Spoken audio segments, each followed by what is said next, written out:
कक्षा 5 कहानी लेखन है। तो हम विभिन्न प्रकार की जो कहानियाँ हैं या विभिन्न हम जो दैनिक जीवन में कहानियाँ सुनते हैं, उन कहानियों को सुनकर हम कक्षा में आसानी से कहानी सुना सकते हैं और आसानी से हम उसको लिख सकते हैं। लिख करके भी व्यक्त कर सकते हैं, मौखिक रूप से सुना करके भी व्यक्त कर सकते हैं। कहानी लेखन में सबसे पहली कहानी है, उसका शीर्षक है मेहनत की कमाई। मेहनत की जो कमाई है उस कहानी को हम सुनते हैं और लिखने का प्रयास करते हैं। तो मेहनत की कमाई कहानी के लेखक सुदर्शन ने एक धनी व्यक्ति द्वारा अपने आलसी पुत्र को परिश्रम करने का पाठ पढ़ाने की घटना को बड़े रोचक ढंग से उभारा है। पाठ में एक धनी व्यक्ति ने अपने आलसी, लापरवाह और कामचोर लड़के को कुछ कमाकर लाने के लिए कहा। लड़का काम करने के बजाय माँ के पास जाकर रोने लगा और माँ ने तरस खाकर उसे 1 रुपया दे दिया। पिता के पूछने पर उसने अपनी कमाई का 1 रुपया बताया। पिता अपने बेटे को अच्छी तरह जानता था। अपने बेटे को पाठ पढ़ाने के लिए उसने रुपया कुएं में डालने को कहा और लड़के ने रुपया कुएं में डाल दिया। अगली बार यही घटना दोबारा घटी। अब की बार उसकी बहन ने तरस खाकर 1 रुपया दे दिया। पिता ने रुपया कुएं में फेंकने को कहा और लड़के ने रुपया कुएं में डाल दिया। यानी जो ही उसको रुपया मिलता पिता को लाकर देता और पिता उसे कुएं में डालने के लिए कह देता और बालक मेहनत से तो कमा कर लाता नहीं था, इसलिए तुरंत कुएं में डाल आता था। अंत में लड़का स्वयं परिश्रम करके एक सेठ का सामान पहुंचाकर 4 आने पैसे कमा करके लाता है। इस बार पिता ने पैसे कुएं में डालने को कहा। लड़के ने इसका विरोध करते हुए कहा, यह मेरी कमाई है, मैंने बड़ा कष्ट उठाकर ये पैसे कमाए हैं। जब अनुभवी पिता समझ गया कि बेटा मेहनती और समझदार हो गया है, तो उन्होंने अपना सारा व्यापार लड़के को सौंप दिया।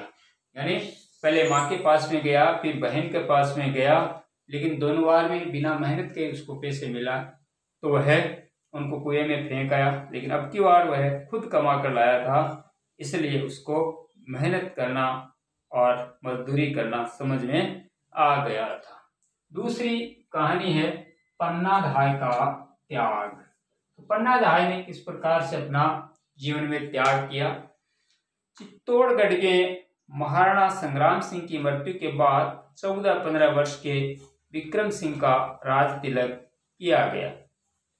7-8 वर्ष के छोटे पुत्र उदय सिंह की देखभाल पन्नाधाय करती थी। उसके भी उसी उम्र का एक पुत्र था और उसका नाम था चंदन। तदासी पुत्र बनवीर चित्तौड़ की गद्दी हथियाना चाहता था। उसने नवरात्र में नाच रंग का आयोजन कराया और विशेष रूप से दोनों राजकुमारों को बुलाकर धोखे से हत्या की योजना बनाई थी। विक्रम सिंह धोखे में आ गया, परंतु उदय सिंह के लिए पन्ना ढाल बनी हुई थी, मगर वह उसे लेकर बाहर भी नहीं जा सकती थी क्योंकि चारों ओर बनवीर के भेदिए मौजूद थे। तो कीरतबारी नाम का पन्नाधाय का भक्त था। वह महलों से जूठी पस्तलें एकत्र करता था।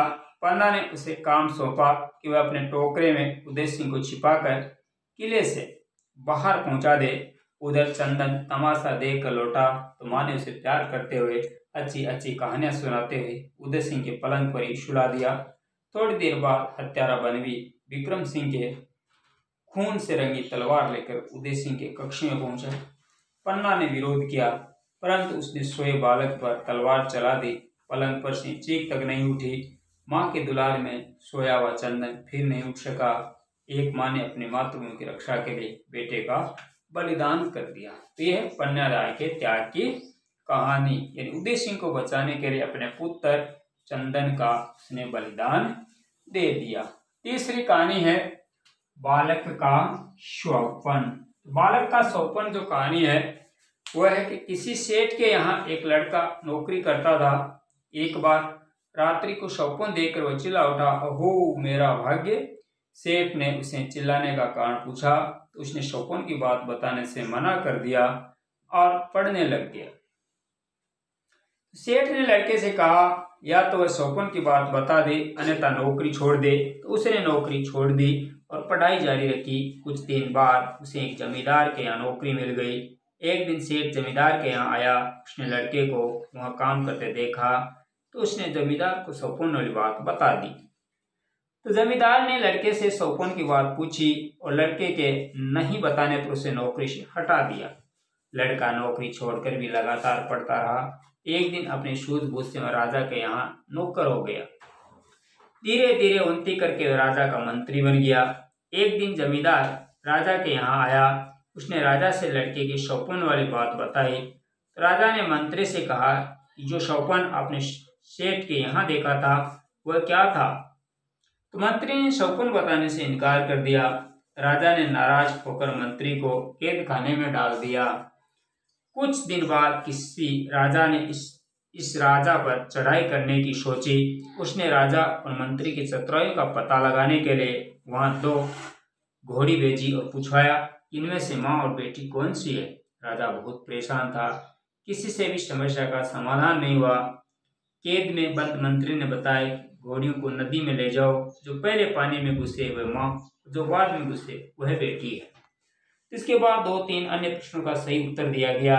राजा ने अपनी सेनाएं हटा ली और कहा कि जिसने इन प्रश्नों के उत्तर दिए हैं उसके साथ मैं अपनी बेटी का विवाह करना चाहता हूँ। इस तरह उसने मंत्री को अपना आधा राज्य देकर अपनी बेटी का विवाह उसके साथ कर दिया। कुछ दिन बाद मंत्री राजा ने शेख जमींदार दोनों राजाओं को बुलाकर अपना सौपन बताया कि ये दृश्य जो आप देख रहे हैं सौपन में देखकर मैं चिल्लाया था, ओह मेरा ऐसा भाग्य। यदि उस समय में सौपन बता देता तो कोई मुझे ईर्ष्यावश मरवा भी सकता था। सच यह है कि मस्तिष्क में जो विचार आए उसे योजनाबद्ध तरीके से पूर्ण करने में जुटना चाहिए। कठोर परिश्रम, लगन और निष्ठा से कोई भी व्यक्ति महान बन सकता है। चौथी कहानी है अनोखी सूझ। यह अनोखी जो सूझ कहानी है यह सुनते हैं। तो प्राचीन काल में देवता और दानव प्रजापति ब्रह्मा के पास गए, पूछा कि हम आपकी संतान हैं, हमें से बुद्धि में कौन अधिक बड़ा है।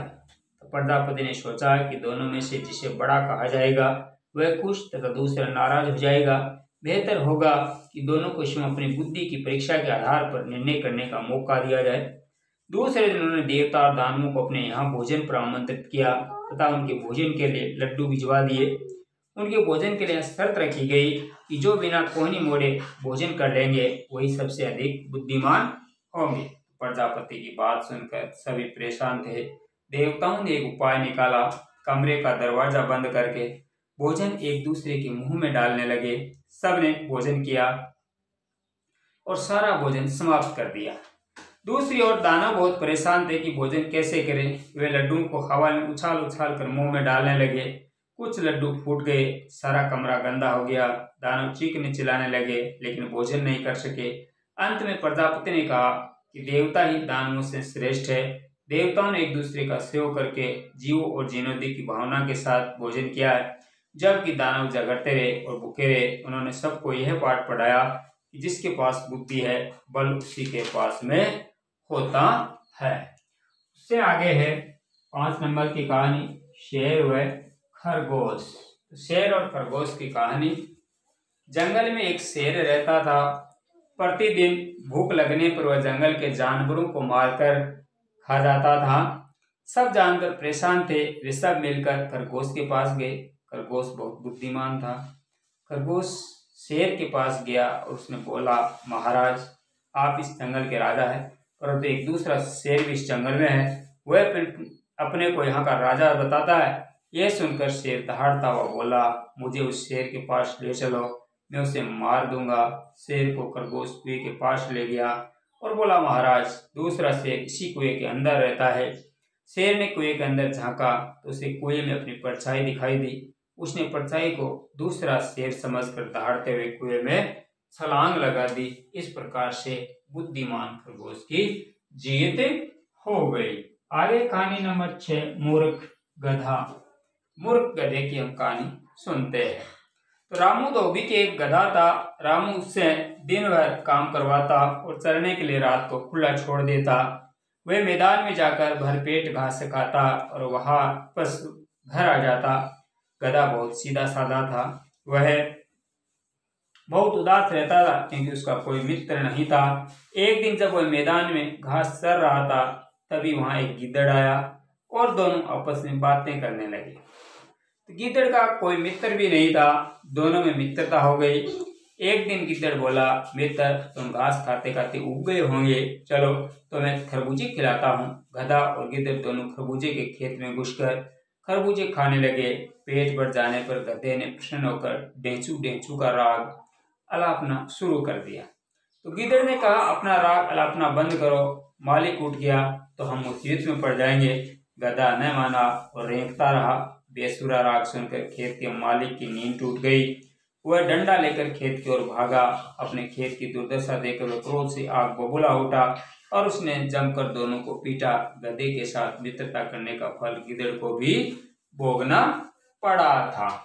आगे कहानी नंबर 7 है, 4 गाय और शेर। 4 गाय और शेर।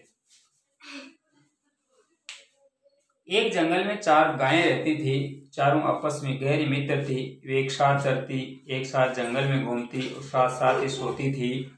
उसी जंगल में एक शेर भी रहता था। वह उन पर हमले की फिराक में रहता था, परंतु वह उनकी एकता के कारण उनके पास जाने से डरता था। एक बार शेर ने हमला किया तो गायों ने उसे खदेड़ दिया।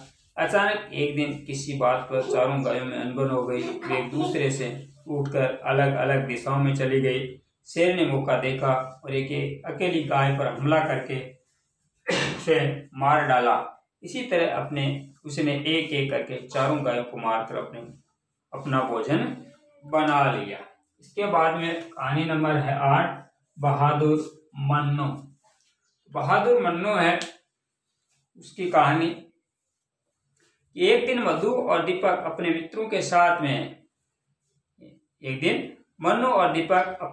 साथ में छुपन छुपाई खेल रहे थे। खेलते समय दीपक एक खेत में जाकर छिप गया। मन्नू उसे ढूंढते ढूंढते खेत में पहुंचा। तो मन्नू ने दीपक को बहुत पुकारा और ढूंढा, परंतु दीपक कहीं दिखाई नहीं दिया। अचानक मन्नू का पैर किसी चीज से टकराया। उसने देखा कि दीपक के मुंह पर कपड़ा बंधा हुआ है और उसके हाथ पांव रस्सी से बंधे हुए हैं। मन्नू जैसे उसे खोलने के लिए नीचे झुका, तभी किसी ने उसके कंधे पर जोर से हाथ रखा। मन्नू ने देखा कि एक भयानक सा दिखने वाला आदमी उसके पीछे पड़ा है। मन्नू समझ गया कि इसी ने दीपक को बांधा है। वह उस आदमी को धक्का देकर भाग निकला। वह आदमी भी मन्नू के पीछे भागा। मन्नू ने रास्ते से बड़ा सा पत्थर उठाकर उस आदमी के सिर पर दे मारा। वह आदमी दर्द से करा उठा और नीचे गिर गया। उसके सिर से खून बह रहा था। मन्नू ने भागकर दीपक को खोला। दोनों ने मिलकर उस आदमी को बांध दिया और भागकर पुलिस को खबर दी। पुलिस ने उस आदमी को गिरफ्तार कर लिया और बहादुरी के लिए मन्नू की प्रशंसा की। तो मन्नू बहादुरी का काम करता है, इसलिए उसकी प्रशंसा की गई। 9 नंबर की कहानी है, बलवान कौन है। एक दिन सूर्य और वायु में बहस हो गई। सूर्य कहने लगा कि मैं अधिक बलवान हूँ। वायु कहने लगी कि मैं अधिक बलवान हूँ। बहुत देर तक दोनों आपस में बहस करते रहे। अचानक सूर्य ने देखा कि रास्ते पर एक यात्री कंबल ओढ़े चला आ रहा है। सूर्य को एक उपाय सूझा। उसने वायु से कहा, जो इस यात्री के शरीर में कंबल उतरवा देगा वही अधिक बलवान होगा। तो वायु ने उसकी चुनौती स्वीकार कर ली। वायु जोर जोर से चलने लगी। यात्री ने कंबल कसकर ओढ़ लिए। वायु और जोर से चली। यात्री ने और कंबल कसकर लपेट लिया। अब वायु ने बवंडर का रूप ले लिया। यात्री एक गड्ढे में कंबल ओढ़कर छिप गया। वायु ने थककर सूर्य से कहा, अब तुम्हारी बारी है। सूर्य ने अपनी धूप तेज कर दी। यात्री ने चलना जारी रखा। सूर्य ने अपना ताप और बढ़ाया। यात्री को पसीने आने लगे। सूर्य खूब जोर से चमका। अब यात्री गर्मी सहन नहीं कर पाया। उसने कंबल उतार दिया और पेड़ की छाया में बैठ गया। सूर्य ने वायु से पूछा, अब बताओ कौन अधिक बलवान है। वायु ने हार स्वीकार कर ली और सूर्य बलवान हो गया। यह है कक्षा 5 में कहानियां। पहली कहानी मेहनत की कमाई, दूसरी पन्ना रिहाई का त्याग, तीसरी बालक का श्वपर, चौथी है अनोखी सूझ, 5वीं है शेर और खरगोश, 6वीं है मूर्ख गधा, 7वीं 4 गायें व शेर, 8वीं है बहादुर मनु और 9 नंबर की है बलवान कौन। इन कहानियों को सुनकर हम कोई कहानी लिख सकते